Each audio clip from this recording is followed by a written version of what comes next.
حياؤه يربو على العذراء। সম্মানিত হাজিরিন, মুসল্লিয়ানে কেরাম, শুরুতেই আমি আমাকে সহ আপনাদেরকে জীবনের প্রত্যেকটি পর্বে, প্রত্যেকটি পর্যায়ে আল্লাহ রাব্বুল আলামিনের তাকওয়া অবলম্বন করার উপদেশ দিচ্ছি। আল্লাহ তাআলা আমাদেরকে সবাইকে সকল ক্ষেত্রে আল্লাহ রাব্বুল আলামিনের তাকওয়া অবলম্বন করার তৌফিক দান করুন। সম্মানিত উপস্থিতি, দিনী ভাই বোনেরা, অত্যন্ত গুরুত্বপূর্ণ একটি বিষয় নিয়ে আমরা আজকের আলোচনায় আপনাদের সাথে শেয়ার করব।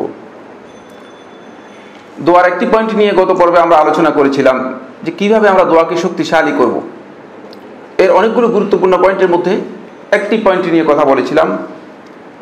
আজকে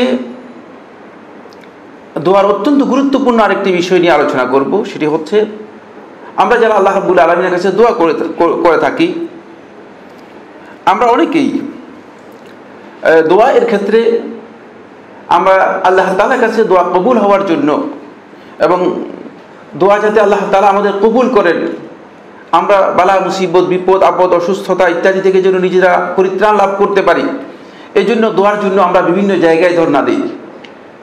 এবং এটা স্বভাবত, মানুষ যখন বিপদগ্রস্ত হয় তখন তিনি সমুদ্রের মধ্যে পড়লে তিনি দেখেন যে যদি একটা কোনো রকম কলা গাছও পাওয়া যায়, এটাকে ঝাঁপটিয়ে ধরার জন্য চেষ্টা করেন, পরিত্রাণের জন্য, মুক্তির জন্য। ঠিক যখন বালা মুসিবত নেমে আসে, বিপদ আপদ নেমে আসে, তখন স্বাভাবিক কথাই আমরা যে কোনো জায়গায় হাত দিই, চেষ্টা করি আল্লাহ তাআলার কাছে দোয়ার জন্য। এক্ষেত্রে আমাদের কিছু দৃষ্টিভঙ্গি রয়েছে। যিনি আমার জন্য দোয়া করেন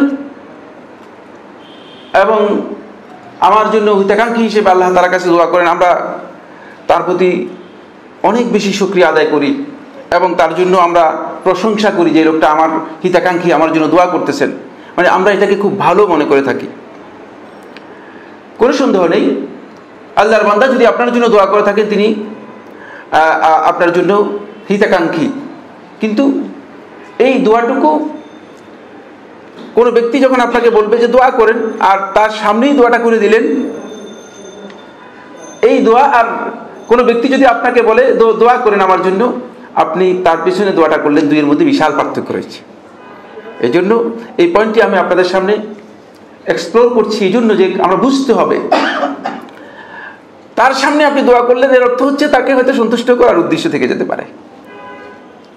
একজন দোয়া করতে বললেন, তার সামনে দোয়া করা নাজায়েজ এটা নয়, কিন্তু এর মধ্যে একটা দিক থেকে যাবে, সেটা হচ্ছে হতে পারে যে আপনি এই লোকের সন্তুষ্টি পাওয়ার জন্য দোয়া করতে পারেন, তাকে সন্তুষ্ট করার জন্য দোয়া করতে পারেন, হয়তো সে আপনার প্রতি একটু সন্তুষ্ট হবে, এই জন্য দোয়া করতে পারেন।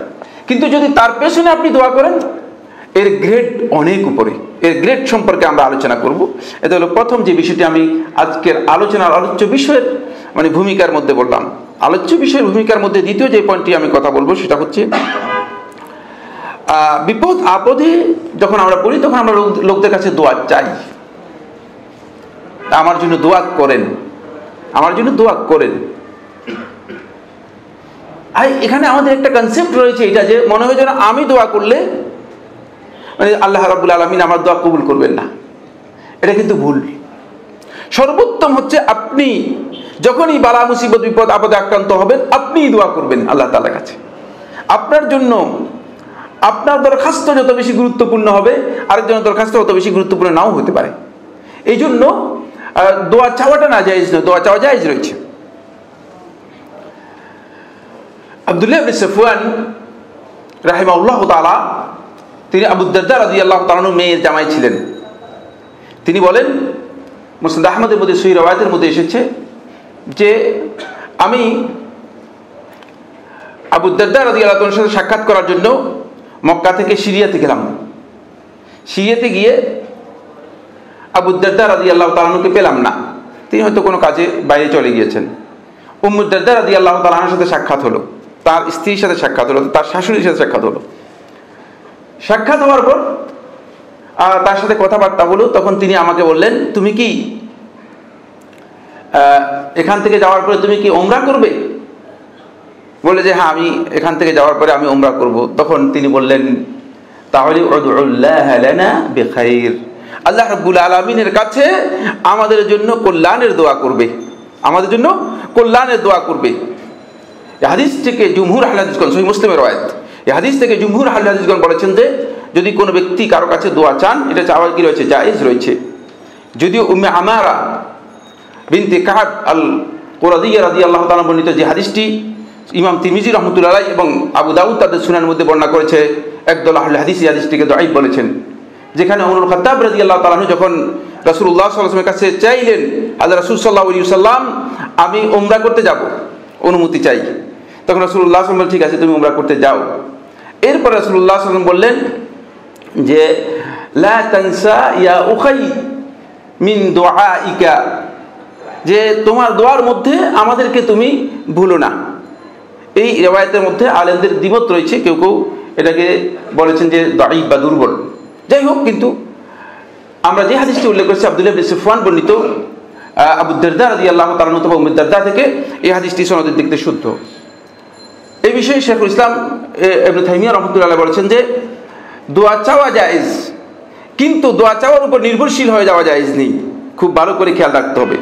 শেখ আব্দুল আজিজ আব্দুল্লাহ বিন বাজ রাহমাতুল্লাহ আলাইহি তার ফতোয়ার মধ্যে উল্লেখ করেন, তিনি বলেন যে যদি কোনো ব্যক্তি দোয়া চান এতে কোনো অসুবিধা নেই, দোয়া চাইতে পারবেন, কিন্তু এটাকে নিয়মিত অভ্যাসে পরিণত করা অথবা এই ধারণা করা যে আমি আল্লাহর বান্দা হিসেবে আল্লাহ তাআলার কাছে দোয়া করলে আমার দোয়া কবুল হবে না, আরেকজনের কাছে দোয়া চাইলে হয়তো তার দোয়া কবুল হবে, এই কাজটি শুদ্ধ নয়, এই কাজটি শুদ্ধ নয়। এটা আমরা 2 নম্বর পয়েন্টে বললাম। 3 নম্বর পয়েন্ট হচ্ছে যেটা, সেটা হলো অনেকে দেখা যায় যে মসজিদের ইমাম সাহেব অথবা কোনো একজন আলেম সাহেব তার কাছে আসেন যে হুজুর দোয়া করে দেন। বিশেষ করে আমাদের মসজিদগুলোতে মানে এখানে আল্লাহ তাআলার মেহেরবানি হয়তো সুন্নাহ পরিপন্থী কাজ হয় না, এই জন্য আল্লাহ তাআলা সহজ করেছেন, কিন্তু প্রায় সবগুলো মসজিদের মধ্যে জুমার দিন একটা লিস্ট বড় ধরনের শোনায় দেওয়া হয়, যে লিস্টের মধ্যে অমুক অমুক অমুক অমুক দোয়া চেয়েছেন। বুঝতে পেরেছেন? গতকাল আমাদের মসজিদের মধ্যে মাগরিবের সময় ইমাম সাহেব বলতেছেন যে মানে এক মহিলার নাম বলে যে অমুক বোন অসুস্থ। কত হাজার হাজার বোন অসুস্থ রয়েছে, সুতরাং উনার নাম শুধু উল্লেখ করলে এটা ইনসাফ হবে না মুসলিমদের জন্য। মুসলিমদের উচিত হচ্ছে মুসলিম উম্মার সমস্ত নর এবং নারীর জন্য আল্লাহ রাব্বুল আলামিনের কাছে দোয়া করা। এখানে মিস্টেক রয়েছে। যাই হোক, যেটা বলতেছিলাম যে ইমাম সাহেবকে অনেকে হাদিয়াও দিয়ে দেন, আপনার জন্য দোয়া করবে আর আপনি হাদিয়াও দিয়ে দিচ্ছেন, টাকাও দিচ্ছেন, 500 টাকা 1000 টাকা ইমাম সাহেবকে ধরিয়ে দিচ্ছেন শুধুমাত্র দোয়ার জন্য। আপনি এত গুরুত্ব দিচ্ছেন যেহেতু আপনি মনে করেন আমার প্রয়োজন, আপনার প্রয়োজন, আমি বিপদগ্রস্ত, আমি ক্ষতিগ্রস্ত, এই কথাটুকু আমার আল্লাহ রাব্বুল আলামিনের কাছে পৌঁছানো প্রয়োজন, এই জন্য আপনি টাকা ধরিয়ে দিচ্ছেন ইমাম সাহেবকে, অথবা আরেকজনের কাছে বলতেছেন ভাই আমার জন্য দোয়া করেন, প্রয়োজনে তাকে কিছু হাদিয়াও দিয়ে দিচ্ছেন। কিন্তু আরো অন্য বিকল্প পথ রাসূলুল্লাহ সাল্লাল্লাহু আলাইহি ওয়াসাল্লাম যেগুলো দেখিয়েছেন সেগুলো সম্পর্কে আপনার খবর নেই, যেগুলো আজকের আলোচনার মধ্যে আমরা চেষ্টা করব ইনশাআল্লাহ তাআলা আপনাদের সামনে তুলে ধরার জন্য। 4 নম্বর পয়েন্ট যেটি, সেটা হলো আমাদের অনেকের বিষয় হচ্ছে যে একজন ভালো মানুষ থাকলে আমরা মনে করে থাকি যে মানে তার দোয়ার উছিলায় দোয়া করা, তাকে বলা যে তার মাধ্যমে, এটা হলো একেবারে শেষ পর্যায়ের, এটা হলো একেবারে শেষ পর্যায়ের। কোন নেক মানুষ, জীবিত নেক মানুষের তার কাছে দোয়া চাওয়া অথবা তার দোয়ার উছিলায় দোয়া করা, এটা হচ্ছে একেবারে শেষ পর্যায়ের বিষয়। আপনি দোয়া এর প্রথম পর্যায়ে হচ্ছে ওয়ালিল্লাহিল আসমাউল হুসনা ফাদউহু বিহা, আল্লাহ রাব্বুল আলামিনের উত্তম নাম রয়েছে, অনেক সুন্দর সুন্দর নাম রয়েছে, আল্লাহ রাব্বুল আলামিন সেই নামগুলো দিয়ে আল্লাহ রাব্বুল আলামিনের কাছে দোয়া করবেন। কিন্তু সেখানে দেখা যায় যে আমরা মনে করে থাকি যে নিজেদের দোয়া কবুল হবে না, এই জন্য যে অন্য একজন ব্যক্তির উসিলা করার জন্য চেষ্টা করতে। 5 নম্বর পয়েন্ট হচ্ছে দেখা যায় দোয়া এর ক্ষেত্রে উসিলা ধরার জন্য অনেকে দেখা যায় যে বিভিন্ন ধরনের উসিলা, অবৈধ উসিলা পর্যন্ত ধরে থাকেন। অবৈধ উসিলা, বিভিন্ন উসিলায় গিয়ে তিনি চেষ্টা করেন যে আল্লাহ তাআলার কাছে দোয়া পৌঁছানোর জন্য। এই উসিলার আদৌ কি আপনার প্রয়োজন আছে কিনা, আপনার দোয়াকে আল্লাহ রাব্বুল আলামিনের কাছে পৌঁছানোর জন্য এই উসিলা ছাড়া আদৌ কোনো বিকল্প আছে কিনা। রাসূলুল্লাহ সাল্লাল্লাহু আলাইহি ওয়াসাল্লাম এই সকল প্রকার উসিলা থেকে, এই যে 5টি পয়েন্ট বললাম, এই সকল প্রকার পথ থেকে আল্লাহ নবী সাল্লাল্লাহু আলাইহি ওয়াসাল্লাম আমাদেরকে সম্পূর্ণরূপে যাতে আমরা বিরত থাকতে পারি এবং সরাসরি যেন আমাদের দোয়া যেই জায়গায় পৌঁছানো দরকার, মহান আল্লাহ রাব্বুল আলামিনের কাছে পৌঁছানো দরকার, সেই জায়গায় কবুল হয়, এর জন্য রাসূলুল্লাহ সাল্লাল্লাহু আলাইহি ওয়াসাল্লাম 17টি স্পট বর্ণনা করে দিয়েছেন, 70টি অবস্থা এবং কাজের কথা বর্ণনা করেছেন। এই অবস্থায় আল্লাহ রাব্বুল আলামিনের কাছে দোয়া সরাসরি কবুল হয়ে যাবে এবং আল্লাহ তাআলার ফেরেশতাগণ আপনার জন্য দোয়া করবে। টাকা দিতে হবে না ইমাম সাহেবকে। ইমাম সাহেবকে টাকা, ফেরেশতারা দোয়া করবে আপনার জন্য, আপনার জন্য ফেরেশতা দোয়া করবে। আমরা অনেকেই এই বিষয়টি, যেহেতু আমাদের জানার অভাব রয়েছে, আমরা এই জন্য দোয়ার জন্য দেখা যায় যে বিভিন্ন জায়গায় ধর্ণা দেওয়ার চেষ্টা করি। রাসূলুল্লাহ সাল্লাল্লাহু আলাইহি ওয়াসাল্লাম হাদিসের সমস্ত হাদিসগুলোকে একসাথ করে আমরা দেখেছি আল্লাহ নবী সাল্লাল্লাহু আলাইহি ওয়াসাল্লামের যারা ফেরেশতাদের দোয়ার মাধ্যমে ধন্য এবং সাফল্য হবে, যাদের দোয়াকে আল্লাহ রাব্বুল আলামিন ফেরেশতাদের মাধ্যমে যাদের দোয়াটাকে আল্লাহ তাআলা শক্তিশালী করবেন, ফেরেশতারা নিয়ে যাবে, এই 17 দলের বিষয়টি আমি আজকের আলোচনায় আপনাদের সামনে তুলে ধরার চেষ্টা করব। কয়েকটি শুধুমাত্র প্রথমে আমি পয়েন্টগুলো বলে যাব সময়ের দিকে লক্ষ্য রেখে, তারপর আমি চেষ্টা করব যে এর হাইসিয়তগুলো নিয়ে দীর্ঘ কথা বলার জন্য যদি সুযোগ থাকে। প্রথম যে বক্তব্যটি সেটা হচ্ছে, বন্ধুগণ, আপনি যখনই আল্লাহর রাস্তায় ইনফাক করবেন, দান করবেন, তখন আল্লাহর পক্ষ থেকে ফেরেশতা, নিয়োজিত ফেরেশতা আপনার জন্য দোয়া করবে। এই দোয়া এমন যে এই দোয়া আপনার গ্রহণযোগ্য হয়ে যাবে। হাদিসটি ইমাম বুখারী রাহিমাহুল্লাহু তাআলা তার সহিহে বর্ণনা করেছেন 1442, হাদিস নম্বর 1442। আবু হুরায়রা রাদিয়াল্লাহু আনহু বর্ণিত, তিনি বলেন রাসূলুল্লাহ সাল্লাল্লাহু আলাইহি ওয়াসাল্লাম ইরশাদ করেছেন, মা মিন ইয়াউমিন ইউসবিহুল ইবাদু ফীহি, যে এমন কোন দিন নেই যেদিন কোন বান্দা সকালে উপনীত হয় যেখানে মালাকা ইয়ানজিলানি, মালাকানি, দুইজন ফেরেশতা অবতীর্ণ হয়ে থাকে। একজন ফেরেশতা এই কথা বলে থাকে, আল্লাহুম্মা আতি মুনফিকান খালাফা, হে আল্লাহ, যেই দান করলো তাকে আপনি এর ব্যালেন্স দিয়ে দিন, এর বিনিময় দিয়ে দিন। মানে এই দোয়া ফেরেশতারা আপনার জন্য করবে। আপনি দান করবেন, সাথে সাথেই আল্লাহর পক্ষ থেকে দায়িত্বপ্রাপ্ত ফেরেশতা আপনার জন্য আল্লাহ রাব্বুল আলামিনের কাছে দোয়া করবে। ওয়া ইয়াকুলুল আখার, আর অন্য ফেরেশতার দায়িত্ব হচ্ছে, সে বলবে আল্লাহুম্মা আতি মুমসিকান তালাফা, হে আল্লাহ, যে দান করলো না তাকে আপনি ধ্বংস দিন, তার সম্পদের মধ্যে ধ্বংস দিন। এই হাদিস থেকে গুরুত্বপূর্ণ দুইটি কথা বলবো, অনেক দীর্ঘ বক্তব্য রয়েছে হাদিসের। এক নম্বর হচ্ছে, আল্লাহর বান্দারা প্রতিদিন দান করার জন্য কি করবেন? একটা চেষ্টা করবেন, প্রতিদিন দান করার জন্য চেষ্টা করবেন। 1 টাকা হোক, 2 টাকা হোক, প্রতিদিন দান করার চেষ্টা করবেন। তাহলে প্রতিদিন আপনি আল্লাহর পক্ষ থেকে ফেরেশতার দোয়া পেয়ে যাবেন। বরকতটা কোথায় আসবে বুঝতে পেরেছেন কিনা? 1 টাকা দেন, 2 টাকা দেন, প্রতিদিন যেন হয়। রাসূলুল্লাহ সাল্লাল্লাহু আলাইহি ওয়াসাল্লাম প্রত্যেক দিনের বিষয়টি এখানে উল্লেখ করেছেন। 1 নম্বর পয়েন্ট যেটা। 2 নম্বর পয়েন্ট হচ্ছে, আপনি যদি প্রতিদিন দান করে থাকেন, তাহলে আল্লাহ সুবহানাহু ওয়া তাআলা প্রতিদিন যেহেতু প্রতিদিন আপনার দোয়া কবুল হচ্ছে, প্রতিদিন আল্লাহ রাব্বুল আলামিন আপনার মধ্যে সমৃদ্ধি দিবে, আপনার সম্পদের মধ্যে সমৃদ্ধি দিবে। সম্পদের সমৃদ্ধির ব্যাপারে ফেরেশতা আল্লাহ তাআলার কাছে দোয়া করতেছে। সামনে আমরা ফেরেশতাদের দোয়ার হাইসিয়ত কি সেই বিষয় সম্পর্কে কথা বলবো ইনশাআল্লাহ তাআলা। 1 নম্বর পয়েন্টে আলোচনা করলাম। একটি কথা বলবো এখানে, সেটা হচ্ছে এই দান, এটা আমরা অনেকেই মনে করে থাকি যে খুব সহজ বিষয়। আসলে সহজ না। একজনের পকেট থেকে 1 টাকা বা 2 টাকা বের করে আরেকজনকে দেয়া, মনে করেন আপনার আসিদি কমপ্লেক্সের এখানে আপনারা যা দান করেছেন, আল্লাহ তাআলা সবার দানকে কবুল করুন, কিন্তু এটা সহজ বিষয় নয়। এর সাথে অন্তরের সম্পর্ক রয়েছে। এই জন্য যে ব্যক্তি যত বেশি তার সম্পদ থেকে বের করতে পারবে, আল্লাহ রাব্বুল আলামিন তার অন্তরকে তত বেশি পরিচ্ছন্ন করে দেন। বুঝতে পেরেছেন? অন্তরের পরিষ্কার হওয়ার একটি পদ্ধতি হচ্ছে দানের মাধ্যমে অন্তর পরিষ্কার হয়। দানের মাধ্যমে কি হয়? অন্তর পরিষ্কার হয়। এই পয়েন্টটিও বলে দিলাম। 2 নম্বর পয়েন্ট। 2 নম্বর হচ্ছে, মসজিদে যখন আপনি আসবেন, 2টি অবস্থা।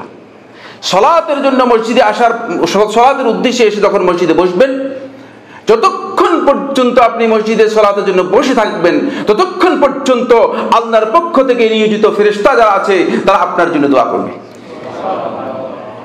এবং সালাত আদায় করার পর যতক্ষণ আপনি মসজিদের মুসল্লা থেকে উঠবেন না, ততক্ষণ পর্যন্ত আপনার জন্য দোয়া করা হবে। 2টি অবস্থাতেই দোয়া করা হবে। সালাতের সালাম হয়ে যায়, মুসল্লি দৌড় দিয়ে মনে হয় যেন তাকে কিছু তাড়াচ্ছে আর কি, তিনি দৌড় দিয়ে ভাগিয়ে যাচ্ছেন, পালিয়ে যাচ্ছেন না, একটু হোল্ড করেন। কিছুক্ষণ বসলে অসুবিধা কোথায়? যতক্ষণ বসে থাকবেন ততক্ষণ ফেরেশতারা কি করবে? দোয়া করবে। একটা শর্ত, মা লাম ইউহদিস, একটা শর্ত, সেটা হচ্ছে উযু নষ্ট হতে পারবে না, উযু সহ বসতে হবে। বসাটা কি হতে হবে? উযু সহ বসতে হবে। হাদিসটি পড়ে শুনে আপনাদেরকে, হাদিসটি ইমাম বুখারী রাহমাতুল্লাহ বর্ণনা করেছেন, 659 নম্বর হাদিস। 659 নম্বর হাদিস, আবু হুরায়রা থেকে বর্ণিত, তিনি বলেন রাসূলুল্লাহ সাল্লাল্লাহু আলাইহি ওয়াসাল্লাম ইরশাদ করেছেন, আল মালায়েকাতু তুসাল্লি আলা আহাদিকুম, ফেরেশতাগণ তোমাদের কোন ব্যক্তির উপর ততক্ষণ পর্যন্ত দোয়া করতে থাকে, মা দামা ফি মুসাল্লাহ, যতক্ষণ পর্যন্ত সে সালাতের মুসাল্লার মধ্যে বসে থাকে, মানে সালাতে যে জায়গায় আদায় করেছে সেই জায়গায় বসে থাকে। কি দোয়া করে? মা লাম ইউহদিস, যতক্ষণ পর্যন্ত তার উযু নষ্ট না হবে। কি বলে? আল্লাহুম্মা গফির লাহু, আল্লাহুম্মা আরহামহু, দুটি দোয়া করে থাকে। আল্লাহুম্মা গফির লাহু, হে আল্লাহ তাকে ক্ষমা করে দাও। আল্লাহুম্মা আরহামহু, হে আল্লাহ তার উপর রহমত করো। লা ইয়াজালু আহাদুকুম ফি সালাতিন মা দামাতিস সালাতু তাহবিসু, রাসূলুল্লাহ সাল্লাল্লাহু আলাইহি ওয়াসাল্লাম বলেন যে তোমাদের কোন ব্যক্তি ততক্ষণ পর্যন্ত সেই সালাতের মর্যাদা পাবে, সালাতের মধ্যেই তাকে ধরা হবে, গণ্য করা হবে, যতক্ষণ পর্যন্ত সালাত তাকে কি করবে? বসিয়ে রাখবে। তাহলে এটা, এই বসাটা আপনার একদিক থেকে ফেরেশতাদের কি পেয়ে যাচ্ছেন? দোয়া পেয়ে যাচ্ছেন। অন্য দিক থেকে আপনার এই বসে থাকাটা বেকার যাচ্ছে না, এটা আপনার সালাতের মধ্যে অন্তর্ভুক্ত। এটা কিসের মধ্যে অন্তর্ভুক্ত? সালাতের মধ্যে অন্তর্ভুক্ত। এই কারণেই রাসূলুল্লাহ সাল্লাল্লাহু আলাইহি ওয়াসাল্লাম উযুর কথা এখানে কি করেছেন? উল্লেখ করেছেন, যতক্ষণ পর্যন্ত উযু নষ্ট না হবে। লা ইয়ামনাউহু আন ইয়ানখালিবা ইলা আহলিহি ইল্লা আস-সালাহ, যে তার পরিবারে যাওয়ার ব্যাপারে কোনো ধরনের বাধা নেই সালাত ছাড়া, শুধুমাত্র সালাতের আদায় করার জন্য বসে রয়েছে। অনেককে দেখা যায় মাগরিবের সালাতের পরে ঈশা সময়টা কম, ঠিক না? অনেক জায়গায় কম, হয়তো সোয়া ঘন্টা 1 ঘন্টা। যিনি সালাত শেষ হওয়ার পরে বলে আসেন চা দোকানে যে একটু চাটা খাই, গল্প টল্প করে আসি। বেকার লোক। চা খাবেন, গল্প করবেন, নাকি মসজিদের মধ্যে বসে থাকবেন? যতক্ষণ পর্যন্ত সালাতের জন্য বসে থাকবেন ততক্ষণ পর্যন্ত দুইটি ফজিলত পেয়ে যাবেন। 1 নম্বর ফজিলত হচ্ছে ফেরেশতারা আপনার জন্য দোয়া করতে থাকবে। 2 নম্বর হচ্ছে সালাতের যে মর্যাদা রয়েছে সেই মর্যাদা আপনি পেয়ে যাবেন। এই জন্য শয়তান দেখেছে, তাহলে দ্বিতীয় কাজটা কার? শয়তানের এজেন্ডা, যে আসেন চলেন যাই, কি করি, কিছুক্ষণ চাটা খেয়ে গল্প করে আসি। হতে পারে যে সেখানে কিছু মানে গাল গল্প করে গীবত পর্যন্ত করে দেবেন, আর এখানে বসে থাকবেন। শয়তান তো এখানে কি করতে পারবে না, আপনাকে অ্যাটাক করতে পারবে না। এই জন্য শয়তান আস্তে করে কৌশল করে আপনাকে বের করে নিয়ে যাচ্ছে। 3 নম্বর পয়েন্ট। 3 নম্বর হচ্ছে যখন মানুষদেরকে দ্বীনের জ্ঞান, ইসলাম সম্পর্কে জ্ঞান দিবেন, কল্যাণের জ্ঞান দিবেন, যতক্ষণ পর্যন্ত আপনি এই জ্ঞান দানের কাজে আপনি নিজেকে লিপ্ত রাখবেন ততক্ষণ পর্যন্ত ফেরেশতারা আপনার জন্য কি করতে থাকবে? দোয়া করতে থাকবে। ফেরেশতারা আপনার জন্য দোয়া করতে থাকবে। এই মর্মে রাসূলুল্লাহ সাল্লাল্লাহু আলাইহি ওয়াসাল্লামের হাদিস সাব্যস্ত হয়েছে। ইমাম তিরমিজি রাহমাতুল্লাহ তাআলা সুনানের মধ্যে বর্ণনা করেছেন 2685। ইন্নাল্লাহা ওয়া মালাইকাতাহু আহলুস সামাওয়াতি ওয়াল আরদ, এদের ব্যাপারে আল্লাহ রাব্বুল আলামিন আল্লাহ রাসূল সাল্লাল্লাহু আলাইহি ওয়াসাল্লাম এত বিশাল কথা বলেছেন যে স্বয়ং আল্লাহ সুবহানাহু ওয়া তাআলা ওয়া মালাইকাতাহু, আল্লাহ তাআলার ফেরেশতাগণ, ওয়া আহলুস সামাওয়াতি ওয়াল আরদ, এবং দুনিয়াবাসীগণ, দুনিয়ার যা মাখলুকাত আছে সবগুলো বলতেন, এবং আসমানবাসী যারা আছে তারা সবাই, হাত্তান নামলাতু ফি জুহরিহা, এমন কি গর্তের মধ্যে যে পিপিলিকা আছে পিপিলিকা, ওয়া হাত্তাল হুত, এমন কি সমুদ্রের মধ্যে যে মাছ আছে মাছ, লা ইউসাল্লুনা আলা মুআল্লিমিন নাসিল খায়র, যে ব্যক্তি মানুষদেরকে কল্যাণ শিক্ষা দিয়ে থাকে তার জন্য দোয়া করতে থাকেন। এজন্য এটি অত্যন্ত মর্যাদাপূর্ণ একটি কাজ। এই বিষয়ে আর বিস্তারিত আলোচনা করবো না, সময় আমাদেরকে সাপোর্ট করে না। 4 নম্বর পয়েন্ট হচ্ছে যেটি, সেটা হলো এখানে একটি কথা বলবো, রাসূলুল্লাহ সাল্লাল্লাহু আলাইহি ওয়াসাল্লাম এই যে বিষয়গুলো বলেছেন যাতে এই কাজগুলো আমরা গুরুত্ব দিয়ে করি, এবং এই কাজগুলো এর মাধ্যমে যেন আমরা ফেরেশতাদের দোয়া পাই। আর এই ফেরেশতাদের দোয়া যারা পাবেন তাদের দোয়াগুলো কি হবে আমি সামনে আলোচনার মধ্যে বলবো। 4 নম্বর হচ্ছে যখন আপনি আপনার কোনো দ্বীনি ভাই, যার সাথে আপনার কোনো রক্তের সম্পর্ক নেই, আত্মীয়তার সম্পর্ক নেই, এমনি ইসলাম মুসলিম হিসেবে তাকে ভালোবাসেন, আল্লাহর সন্তুষ্টির জন্য তাকে ভালোবাসেন, তার সাথে সাক্ষাৎ করার জন্য যদি আপনি যান, এর মাধ্যমে ফেরেশতাগণ আপনার জন্য, আপনি যাওয়ার থেকে আরম্ভ করে শেষ পর্যন্ত আপনার জন্য ফেরেশতারা দোয়া করবে। ফেরেশতা দোয়া করবে। এই মর্মে হাদিস রয়েছে, রাসূলুল্লাহ সাল্লাল্লাহু আলাইহি ওয়াসাল্লাম ইরশাদ করেন, ইন্না রাজুলান যারা আখান লাহু ফি ক্বরিয়াতিন উখরা, এক ব্যক্তি তার ভাইয়ের সাথে সাক্ষাৎ করার জন্য গেল অন্য একটি গ্রামে। আল্লাহ সুবহানাহু ওয়া তাআলা তার যাওয়ার পথে আল্লাহ রাব্বুল আলামিন একজন ফেরেশতাকে মনোনীত করলেন। যখন সে এখানে আসলো তখন তাকে জিজ্ঞেস করলো, তুমি কোথায় যাচ্ছ? বলছে, আমি অমুক গ্রামে অমুক ভাইয়ের সাথে সাক্ষাৎ করতে যাচ্ছি। তখন বললেন, কেন? মানে সে কি তোমাকে কোনো কিছু দিয়েছে? তার কাছ থেকে কোনো মানে এমন কিছু পেয়েছো যার কারণে সাক্ষাৎ করতে? বলছে, না, এটা নয়, আমি আল্লাহ রাব্বুল আলামিনের সন্তুষ্টির জন্য তাকে ভালোবাসি, তার সাথে শুধু সাক্ষাৎ করতে যাচ্ছি। তখন রাসূলুল্লাহ সাল্লাল্লাহু আলাইহি ওয়াসাল্লাম বলেন, তখন ফেরেশতা তাকে এই কথা বলে, ফাইন্নী রাসূলুল্লাহি ইলাইকুম, আমি আল্লাহর পক্ষ থেকে তোমার কাছে প্রেরিত আল্লাহর একজন ফেরেশতা, এই সুসংবাদ তোমাকে দিচ্ছি যে আল্লাহ সুবহানাহু ওয়া তাআলা তুমি যেভাবে ওই ব্যক্তিকে ভালোবেসেছো ঠিক সেভাবে তোমাকে আল্লাহ রাব্বুল আলামিন ভালোবাসবেন। ইমাম তিরমিজি 2008 নম্বর হাদিসের মধ্যে ফেরেশতাদের দোয়া কিভাবে হবে দোয়ার শব্দটি উল্লেখ করেছেন, যে একজন ফেরেশতা ফানাদা মুনাদিন, একজন আহ্বানকারী আহ্বান করে বলবে তাকে, আনতিবতা ওয়া তাবা মামশাক, দোয়ার শব্দগুলো হচ্ছে আনতিবত, যে তোমার এই যাওয়াটুকু উত্তম হোক, ভালো হোক, এবং তোমার এই চলা আল্লাহ রাব্বুল আলামিনের কাছে গ্রহণযোগ্য হোক, ওয়া তাওয়াতা মিনাল জান্নাতি মানজিলান, এবং জান্নাতের মধ্যে তুমি একটি ঘর তুমি কি করো নির্দিষ্ট করে নাও। এই দোয়া ফেরেশতাগণ তার জন্য করবে। এটা হলো যদি আপনি সাক্ষাৎ করতে যান। আরেকটি হচ্ছে যদি আপনি কোন অসুস্থ ব্যক্তির তাকে দেখতে যান, এটা হচ্ছে শুধু এমনি গেলেন, সুস্থতা অসুস্থতার দরকার নেই, শুধু জিয়ারতের জন্য, শুধু দেখা করার জন্য গেলেন, শুধু দেখা করার জন্য যাওয়া যেতে পারে। আমাদের অনেককে দেখা যায় যে মানে হয়তো 1 মাস 2 মাস 3 মাস 4 মাস কোনো যোগাযোগ নেই। এখন তো আরো যোগাযোগের পদ্ধতি বেরিয়ে গিয়েছে, কিন্তু যোগাযোগ নেই, মানে এই কাজটি শুদ্ধ নয়।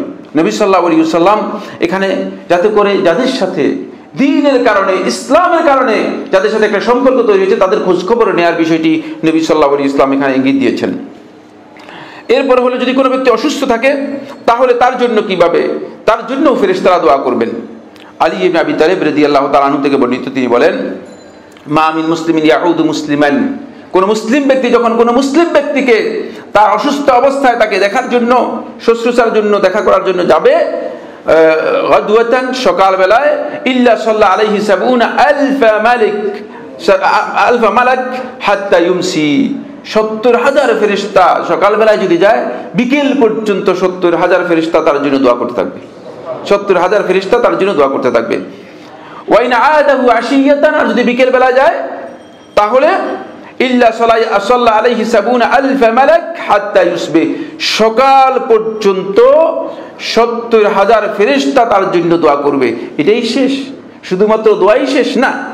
এরপর রাসূলুল্লাহ সাল্লাল্লাহু আলাইহি ওয়াসাল্লাম বলতেছেন ওই হাদিসের মধ্যে, এটি মুসনাদ আহমদ এর মধ্যে বলছে, ওয়া কানা লাহু খারিফুন ফিল জান্নাহ, আর জান্নাতে তার জন্য একটা ফলদায়ক গাছের বাগান আল্লাহ তাআলা দিয়ে দিবেন। খারিফ বলা হয় তাকে, ফলের বাগানকে, বুঝতে পেরেছেন? ফলে একটা বাগান আল্লাহ তাআলা দিয়ে দিবেন। অন্য রাওয়ায়াতে বলছে কুল্লুহুম ইস্তাগফিরুনা লাহু হাত্তা ইউসবিহ, সমস্ত ফেরেশতারা তার জন্য দোয়া করবে, একেবারে সকাল পর্যন্ত তার জন্য দোয়া করবে। হাদিসটি সহিহ আবু দাউদের মধ্যে 3098 নম্বর দেখে নেবেন, 3098 নম্বর দেখে নেবেন। এই ক্ষেত্রে কোনো ব্যক্তি যদি এই পয়েন্টের পরে আরেকটি পয়েন্ট আলোচনা করি, সেটা হচ্ছে মুসলিম ভাইয়ের জন্য দোয়া করা, তার অনুপস্থিতিতে মুসলিম ভাইয়ের জন্য দোয়া করা, যে হাদিসটি আমি সাফওয়ান ইবনে আব্দুল্লাহ ইবনে সাফওয়ান থেকে বর্ণনা করেছি। এখানে ফেরেশতাদের দোয়াও এর সাথে জড়িত রয়েছে।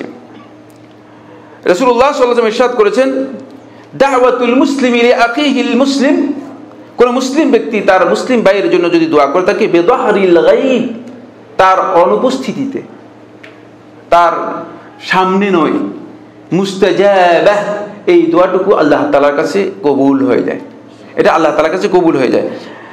এবং ইনদা রাসিহি মালাকুন মুআক্কাল, তার মাথার কাছে আল্লাহর পক্ষ থেকে একজন নিয়োগপ্রাপ্ত ফেরেশতা থাকে, কুল্লামা দাআ লি আখিহি বিখাইরিন, যখনই সে তার ভাইয়ের জন্য কোন কল্যাণের দোয়া করবে, ক্বালাল মালাকুল মুআক্কালু বিহি, দায়িত্বপ্রাপ্ত ওই ফেরেশতা তার সাথে সাথে বলবে আমিন আমিন, আল্লাহ কবুল করো, আল্লাহ কবুল করো, ওয়ালাকা বিমিসল, তোমার জন্য অনুরূপ, তোমার জন্য অনুরূপ।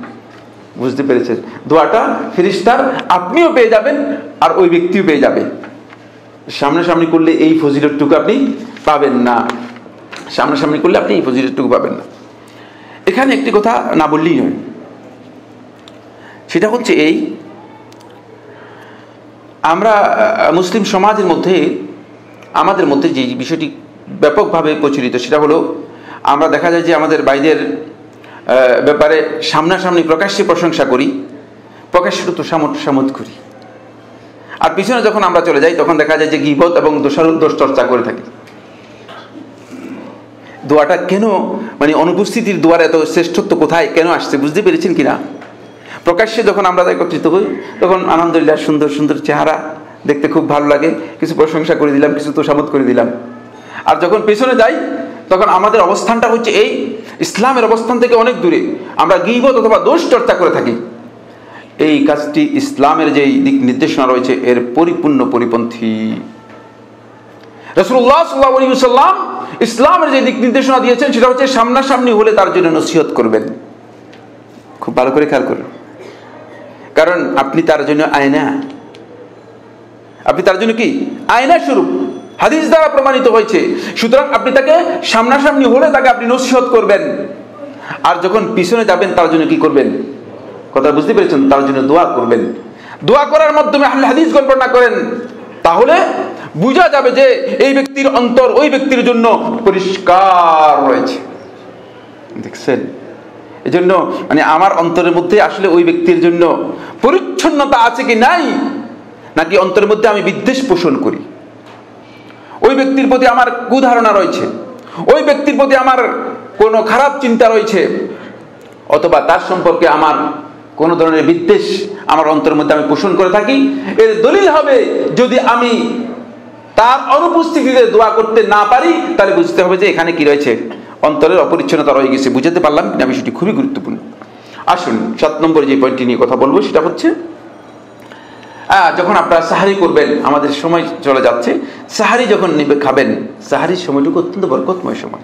এই জন্য রাসূলুল্লাহ সাল্লাল্লাহু আলাইহি ওয়াসাল্লাম সিয়াম পালন করার জন্য সাহারি করার বিষয়টিকে অনেক বেশি গুরুত্ব দিয়েছেন। যারা সাহারি করে থাকে তাদের জন্য ফেরেশতারা যতক্ষণ সাহারি করবে ততক্ষণ পর্যন্ত দোয়া করতে থাকেন। আবু সাঈদ খুদরি রাদিয়াল্লাহু আনহু হাদিস, সহিহ তারগীবের 1070 নম্বর হাদিস, সহিহ তারগীবের মধ্যে দেখে নেবেন 1070 নম্বর হাদিস। রাসূলুল্লাহ সাল্লাল্লাহু আলাইহি ওয়াসাল্লাম ইরশাদ করেন, আস-সাহুরু আকলুহু বারাকা, সাহারি খাবার এটা হচ্ছে বরকতের বিষয়। ফালা তাদউহু, তোমরা এটাকে বর্জন করো না, ছেড়ে দিও না। অনেকে মনে করে যে অসুবিধা নেই, দিন ছোট আছে, সাহারির দরকার নেই। না, সিয়ামের গুরুত্বপূর্ণ একটি সুন্নাহ হচ্ছে, সেটা হচ্ছে সাহারি করা। এরপর রাসূলুল্লাহ সাল্লাল্লাহু আলাইহি ওয়াসাল্লাম, ওয়ালাউ আন ইয়াজরা আহাদুকুম জুরআতা মা, যদিও তোমাদের মধ্যে কোনো ব্যক্তি শুধুমাত্র এক ডুব পানি গিলে, তাহলে কিন্তু সে যেন সাহারি করে। কারণ কি? এবার রাসূল সাল্লাল্লাহু আলাইহি ওয়াসাল্লাম এটাকে কারণ বলতেছেন, ফা ইন্নাল্লাহা ওয়া মালাইকাতাহু ইউসাল্লুনা আলাল মুতাসাহহিরিন, কারণ আল্লাহ এবং আল্লাহর ফেরেশতারা যারা সাহারি করে থাকে তাদের উপর দোয়া করে থাকেন, তাদের উপর কি করেন ফেরেশতারা দোয়া করে থাকেন। শেখ নাসিরউদ্দিন আলবনী রাহমাতুল্লাহি হাদিসটিকে সহিহ বলেছেন। আসুন, এখান থেকে আমরা বুঝতে পেরেছি যে এটা কত বেশি গুরুত্বপূর্ণ। 8 নম্বর পয়েন্ট হচ্ছে, সালাত আদায়ের ক্ষেত্রে প্রথম কাতারে এসে সালাত আদায় করা। জোর করে এসে মানুষকে ধাক্কা দিয়ে প্রথম কাতারে ঢোকানো হয়। প্রথম কাতারে আসার অর্থ হচ্ছে আগে আসবেন, যাতে করে প্রথম কাতারে কি হয়, স্থান পাওয়া যায়, প্রথম কাতারে স্থান পাওয়া যায়। এটি অত্যন্ত গুরুত্বপূর্ণ। প্রথম কাতারে যারা সালাত আদায় করে থাকেন তাদের জন্য আল্লাহর ফেরেশতাগণ দোয়া করে থাকেন। আল্লাহর ফেরেশতাগণ কি করে থাকেন? দোয়া করে থাকেন। প্রথম কাতার 1 নম্বর কাতারও হতে পারে, প্রথম কাতার প্রথম পর্যায়ের কাতারও হতে পারে। কথা কি বুঝতে পেরেছেন? রাসূলুল্লাহ সাল্লাল্লাহু আলাইহি ওয়াসাল্লামের হাদিস থেকে বোঝা যাচ্ছে যে যখন রাসূলুল্লাহ সাল্লাল্লাহু আলাইহি ওয়াসাল্লাম জিজ্ঞেস করা হলো দ্বিতীয় কাতার সম্পর্কে, রাসূলুল্লাহ সাল্লাল্লাহু আলাইহি ওয়াসাল্লাম বলেছে দ্বিতীয় কাতারেও থাকলেও তাহলে এই ফজিলত পাবেন। বুঝতে পেরেছেন? তাহলে বোঝা গেল প্রথম কাতারের দুটি অর্থ, একটা হচ্ছে প্রথম দিকের কাতার, আর একটা হচ্ছে প্রথম কাতার বলতে একেবারেই প্রথম কাতার। এই মর্মে হাদিসগুলো যেগুলো রয়েছে, আমি সহিহ তারগীব থেকে প্রথম খণ্ডের 88 পৃষ্ঠা যে হাদিসটি রয়েছে সেটা বলে শুনাচ্ছি, ইন্নাল্লাহা ওয়া মালাইকাতাহু ইউসাল্লুনা আলাস সাফিল মুকাদ্দাম। প্রথম কাতারে যারা সালাত আদায় করে থাকে, আল্লাহ রাব্বুল আলামিন এবং ফেরেশতাগণ তাদের উপর তাদের জন্য দোয়া করে থাকেন। বারা ইবনে আজিব রাদিয়াল্লাহু আনহু থেকে এই হাদিসটি বর্ণিত হয়েছে একেবারেই সহিহ সনদে। এরপর আরেকটি হাদিস, যেটা রাসূলুল্লাহ সাল্লাল্লাহু আলাইহি ওয়াসাল্লাম অন্য রাওয়ায়াতের মধ্যে বলেছেন, ইন্নাল্লাহা ওয়া মালাইকাতুহু ইউসাল্লুনা আলাস সাফফিল আউয়াল, আল্লাহ এবং ফেরেশতাগণ দোয়া করেন কাদের উপর? প্রথম কাতারে যারা সালাত আদায় করে থাকেন। ক্বালু ইয়া রাসূলুল্লাহ, সাহাবায়ে কেরামগণ প্রশ্ন করলেন, ওয়া আলাস সানি, দ্বিতীয় কাতার, মানে আল্লাহ রাসূল সাল্লাল্লাহু আলাইহি ওয়াসাল্লাম দ্বিতীয় কাতার কি এর মধ্যে অন্তর্ভুক্ত হবে কিনা? তখন ক্বালা, রাসূলুল্লাহ সাল্লাল্লাহু আলাইহি ওয়াসাল্লাম তখন তাদেরকে বললেন যে ক্বালু আলাস সানি, তখন রাসূলুল্লাহ সাল্লাল্লাহু আলাইহি ওয়াসাল্লাম বলছেন ওয়া আলাস সানি, যে দ্বিতীয় কাতারও এর মধ্যে অন্তর্ভুক্ত হবে। এই হাদিস থেকে জুমহুর আহলে হাদিসগণ এই দলিল নিয়েছেন যে প্রথম কাতার বলতে একেবারেই প্রথম কাতার উদ্দেশ্য নয়, উদ্দেশ্য হচ্ছে প্রথম সারির যে কাতারগুলো রয়েছে। এই মর্মে আরেকটি রিওয়ায়াত রয়েছে নু'মান ইবনে বাশীর রাদিয়াল্লাহু তাআলা থেকে, এটাও সহিহ তারগিবের মধ্যে 118 নম্বর পৃষ্ঠায় এসেছে প্রথম খণ্ডের।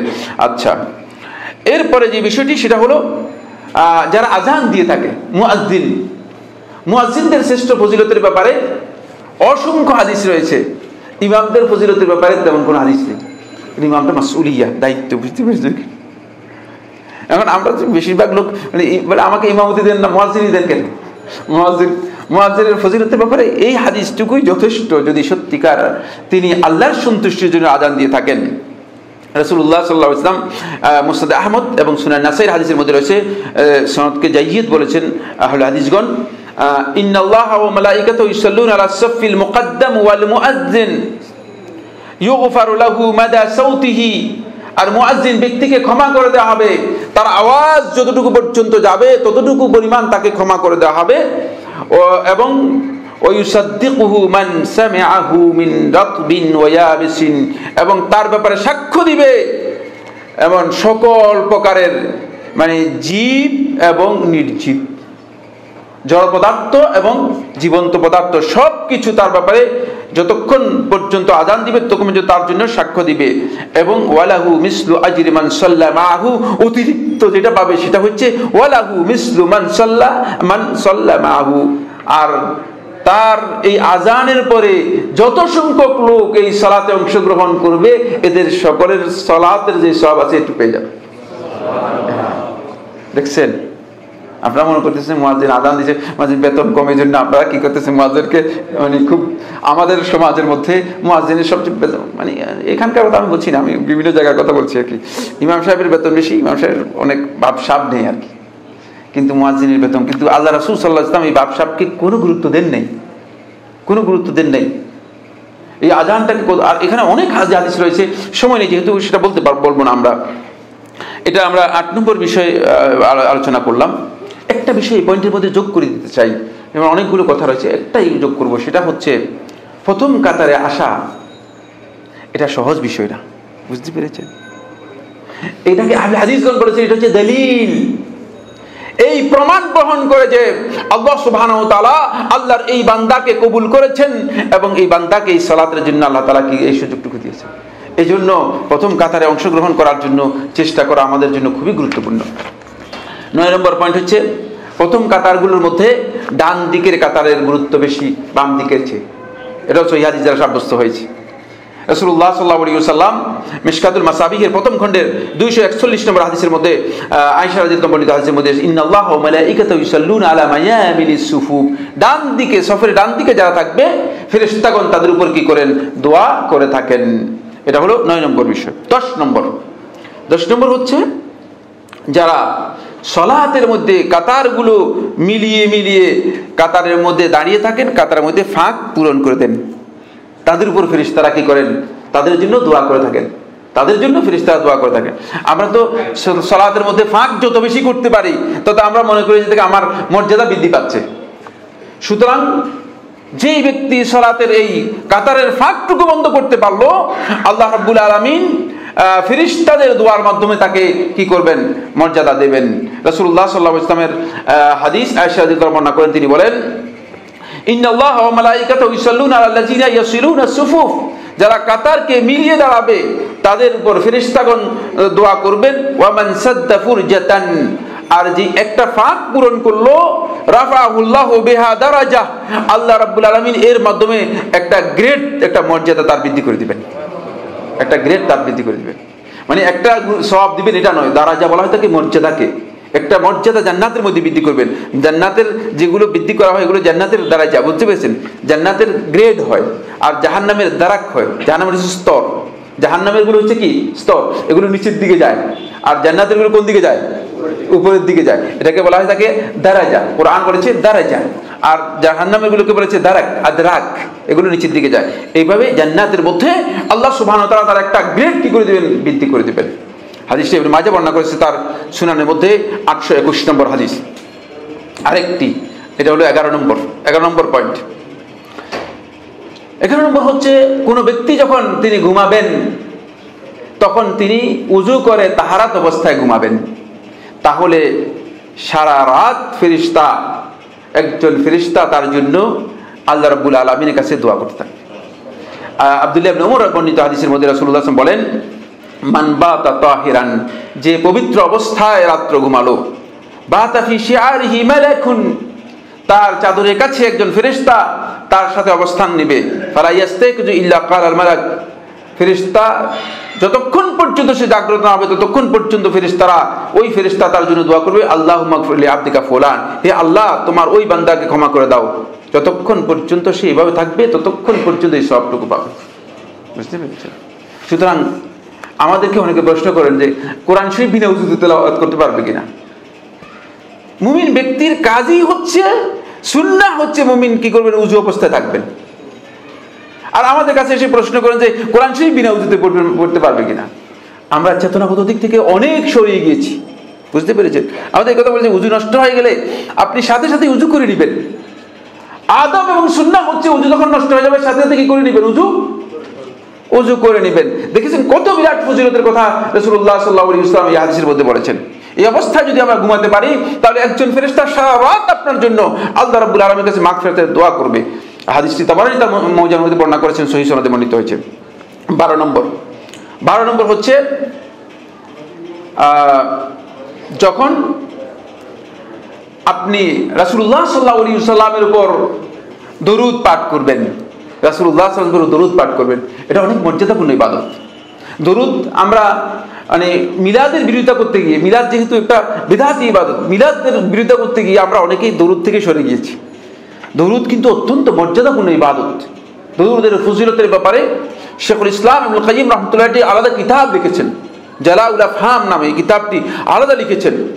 এবং ইমাম সাখাবী রাহমাতুল্লাহ আলাইহি আল কাউলুল বদী নামে একটি সংকলন করেছেন, পরিপূর্ণ সংকলন শুধুমাত্র দরুদের ফজিলতের উপর। সুতরাং দরুদ একটি আলাদা ইবাদত, এর খেয়াল রাখতে হবে। এর মর্যাদা কি? রাসূলুল্লাহ সাল্লাল্লাহু আলাইহি ওয়াসাল্লাম থেকে হাফেজ দিয়া আল মাকদিসি রাহমাতুল্লাহ আলাইহি আহাদিসুল মুখতারার মধ্যে উল্লেখ করেন, আমির ইবনে রাবিয়া বর্ণনা করেন, সহিহ সনদে বর্ণিত হয়েছে, রাসূলুল্লাহ সাল্লাল্লাহু আলাইহি ওয়াসাল্লাম বলেন, মা মিন আবদিন ইউসাল্লি আলাইয়া, যখন কোন বান্দা আমার উপর দরুদ পাঠ করে, ইল্লা সাল্লাত আলাইহিল মালায়েকা, ফেরেশতারা তার উপর দোয়া করতে থাকবে। মা দামা ইউসাল্লি আলাই, যতক্ষণ পর্যন্ত আমার উপর দরুদ পড়বে, যতক্ষণ পর্যন্ত আমার উপর দরুদ পড়বে, ফালইয়াকিল আল আবদু মিন যালিক আও লিয়ুকসির, সে কম দরুদ করুক না বেশি দরুদ করুক এটা তার বিষয়, যতক্ষণ করবে ততক্ষণ ফেরেশতারা তার জন্য আল্লাহ রাব্বুল আলামিনের কাছে দোয়া করবে। বুঝতে পেরেছেন কত মর্যাদাপূর্ণ বিষয়। এবার আসেন, এটি কত নম্বর বললাম? 12 নম্বর পয়েন্ট বললাম। 13 নম্বর পয়েন্ট হচ্ছে ইমামের আমিনের সাথে আপনার আমিন সংযুক্ত করে দেবেন। আমরা তো আমিন বললে মনে করেন যে আমিন বললে কোনো বিপদ হয়ে যায় কিনা, আপনি কোনো মাযহাব থেকে বের হয়ে যান কিনা। না, মাযহাব থেকে বের হবেন না, দিন থেকে বের হবেন না, বরং এর ফজিলত এত বেশি যে রাসূলুল্লাহ সাল্লাল্লাহু আলাইহি ওয়াসাল্লাম এই বিষয়ে আলাদা অনেকগুলো হাদিস বলেছেন। মানে আমি যেহেতু এই বিষয়গুলো আলোচ্য বিষয় নয়, এই জন্য আমি আর সেদিকে শুধুমাত্র একটি হাদিস বর্ণনা করব, অনেকগুলো হাদিস বর্ণনা করার আমার সুযোগ নেই। রাসূলুল্লাহ সাল্লাল্লাহু আলাইহি ওয়াসাল্লাম সহিহ বুখারী এবং মুসলিমের হাদিসের মধ্যে বলেছেন, ইযা আমানাল ইমামু, যখন ইমাম আমিন বলবে, ফাআমিনু, তোমরাও আমিন বলো, কারণ ইমামের আমিনের সাথে যখন তোমাদের আমিন মিলে যাবে, ফেরেশতাদের আমিন তখন মিলে যাবে, গুফিরা লাহু মা তাকাদ্দামা মিন যামবিহি, ফেরেশতাদের এই দোয়ার কারণে আল্লাহ তাআলা পূর্ববর্তী যত গুনাহ আছে সবগুলো ক্ষমা করে দেবেন। মানে এর সাথে ফেরেশতাদের দোয়া একসাথ হয়ে যায়, মার্জ হয়ে যাবে। আমিন মানে বলাটা আমাদের কাছে একটা, অনেকের কাছে একটা মানে একটা মানে ভয়ের বিষয় হয়ে গিয়েছে। খবরদার, আমিন মানে আল্লাহ কবুল করেন, অসংখ্য হাদিস দ্বারা প্রমাণিত হয়েছে। সুতরাং মানে এই কাজ যাতে আমাদেরকে শয়তান এই পথে না নেয়, শয়তান আমাদেরকে এই পথে না নেয় যে আমিন থেকে আমাদেরকে দূরে না রাখে। খবরদার খেয়াল রাখবেন, ইমাম যখনই আমিন বলবে তখনই সাথে ওরা দাল্লিন বলার সাথে সাথে কি বলবেন? আমিন বলবেন। এখানে এই হাদিসটা একটা মিসকনসেপ্ট কারণে আর সুযোগ নেই এ কথা যে ইজা আম্মাল ইমামু, ইমাম যদি আমিন বলেন, অনেকখানে ইমাম দেখা যায় যে আমিন বলেন না, এটা ইমামের ভুল। যখন ওরা দাল্লিন বলবেন তখনই আপনি কি বলতে পারবেন? আমিন বলতে পারবেন। ইমাম যদি কোনো কারণে আমিন ছুটে যায় তাহলে মুক্তাদিগণ কি বলতে পারবে? আমিন বলতে পারবে। এক্ষেত্রে ইমামের অনুসরণ অপরিহার্য নয়, ইমামের অনুসরণ অপরিহার্য নয়। আরেকটি পয়েন্ট হচ্ছে যেটা, সেটা হলো সালাতের মধ্যে যখন কোনো ব্যক্তি রব্বানা ওয়ালাকাল হামদ তিনি যখন এই কথাটুকু বলে থাকেন তখন ফেরেশতারা তার জন্য আমিন বলে দোয়া করতে থাকেন। ফেরেশতারা আমিন বলে, এটাও সহিহ বুখারীর মধ্যে এসেছে। হাদিসটি আমরা মানে বিস্তারিত পড়ে শোনালাম না সময়ের কারণে। এরপরে 15 নম্বর যে পয়েন্টটি সেটা হলো জামাতে ফজর এবং আসরের সালাত যারা আদায় করে থাকে তাদের জন্য আল্লাহ রাব্বুল আলামিনের কাছে ওই দিবসের যেই ফেরেশতা রয়েছে তারা আল্লাহ রাব্বুল আলামিনের কাছে গিয়ে কি করেন? রিপোর্ট করে দোয়া করে থাকেন। বলেন যে আল্লাহ তোমার এই বান্দাকে ক্ষমা করে দাও, আমি এই বান্দাকে দেখেছি, এই বান্দাদেরকে দেখেছি তারা সালাত আদায় করতেছে, তারা কি করতেছে? সালাত আদায় করতেছে। এই জন্য আপনার রিপোর্টের সাথে ফেরেশতারা সাথে কি করে দেয়? দোয়াটাও, রিপোর্ট দেওয়ার সাথে দোয়াটাও সংযুক্ত করে দেয়। ফেরেশতাদের দোয়া আপনি পেয়ে যাবেন। এই জন্য আসর এবং ফজরের সালাত জামাতে যিনি আদায় করবেন তিনি এই ফজিলতটুকু পেয়ে যাবেন। এরপরে দোয়া হচ্ছে যেটা যে ফেরেশতারা দোয়া করে থাকে যখন আপনি কোনো অসুস্থ ব্যক্তির কাছে যাবেন, তার কাছে গিয়ে আপনি যখন তার জন্য দোয়া এবং ভালো কোনো কথা বলবেন, ফেরেশতারা সাথে সাথে এটাকে কি করবে? এটার জন্য কবুলের দোয়া করবে। যেমনিভাবে মৃত ব্যক্তির পরে মৃত্যুর সময় যদি কোনো ব্যক্তিকে দেখেন, তাকে যদি তার সামনে যদি আপনি দোয়া করে থাকেন তাহলে সেই দোয়াটাও কি হবে? কবুল হবে। এটা হলো 16 নম্বর। 17 নম্বর যে হাদিসটি রয়েছে, এই হাদিসটি উম্মে উমার আনসারিয়া রাদিয়াল্লাহু আনহা বর্ণিত হাদিসটিকে শেখ নাসরুদ্দিন আলবানী রাহমাতুল্লাহ আলাইহি দাঈফ বলেছেন। সেটা হচ্ছে যখন কোনো ব্যক্তি রোজাদার হয় তার সামনে যদি কেউ মানে খাবার দাবার খায় তাহলে রোজাদার ব্যক্তির জন্য ফেরেশতারা দোয়া করে থাকেন। এই মর্মে একটি হাদিস উম্মে উমার রাদিয়াল্লাহু তাআলা বর্ণনা করেছেন। শেখ আলবানী রাহমাতুল্লাহ হাদিসটিকে দাঈফ বলেছেন, তবে এই হাদিসটিকে একাধিক আহলে ইলম হাসান বলেছেন, কেউ কেউ হাসান বলেছেন।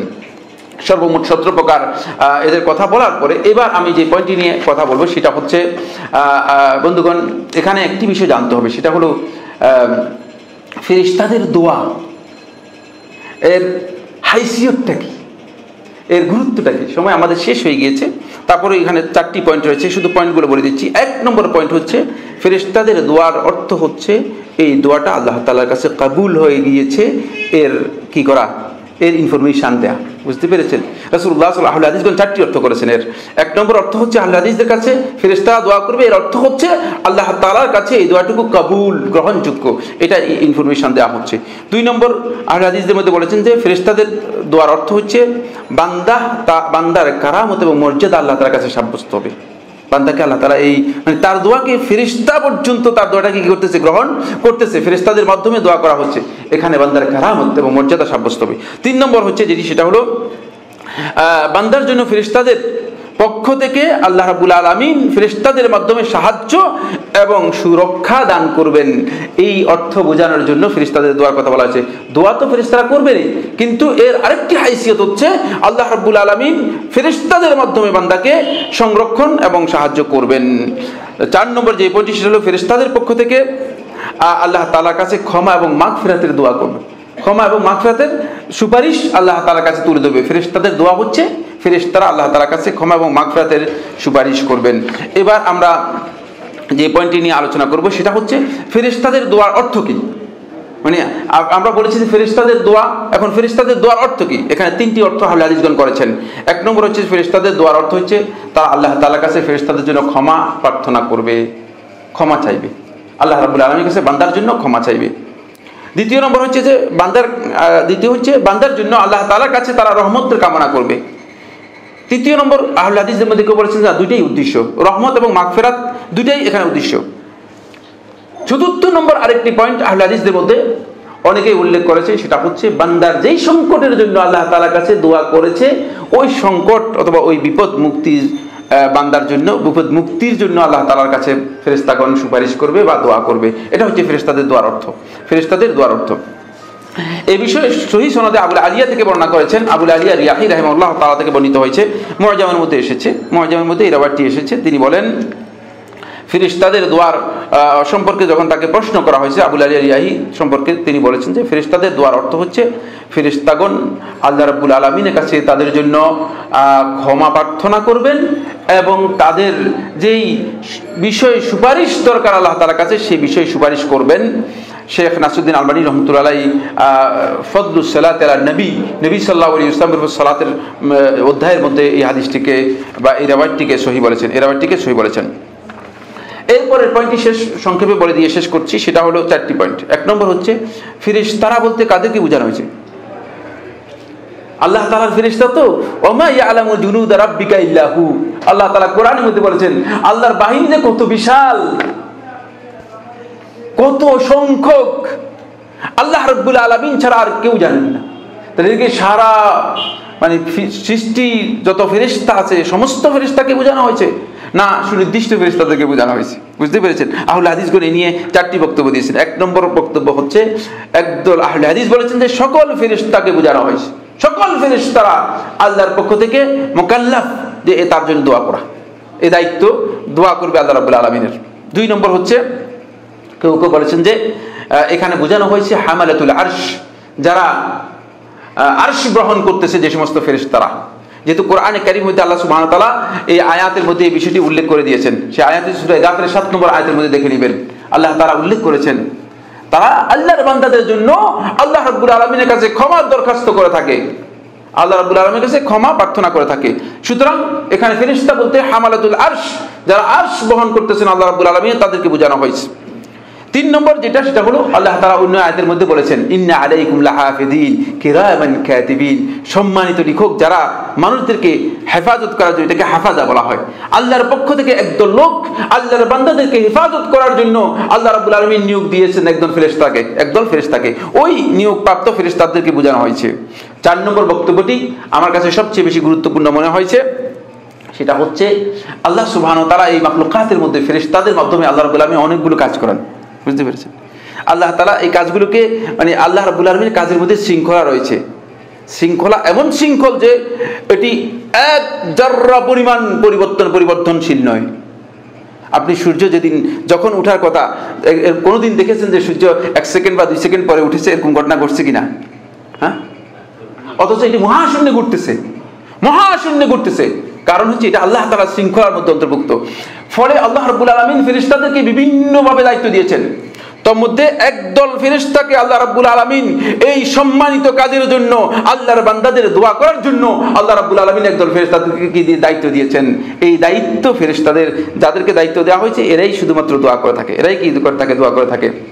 আল্লাহ সুবহানাহু ওয়া তাআলা আমাদের সবাইকে এই কাজগুলো যাতে আমরা করে আমাদের দোয়াকে মানে দোয়ার জন্য উসিলা তালাশ না করে, দোয়ার জন্য ব্যক্তিকে না ধরে, যাতে করে ফেরেশতাদের মাধ্যমে আমাদের দোয়াকে আল্লাহ রাব্বুল আলামিনের কাছে আমরা তুলে ধরতে পারি। আল্লাহ তাআলা সেই তৌফিক দান করুন। আকুলু কাওলি হাদা লি ওয়া লাকুম ফাস্তাগফিরুল্লাহ লি ওয়া লাকুম ফাস্তাগফিরুহু ইন্নাহু হুয়াল গফুরুর রহিম।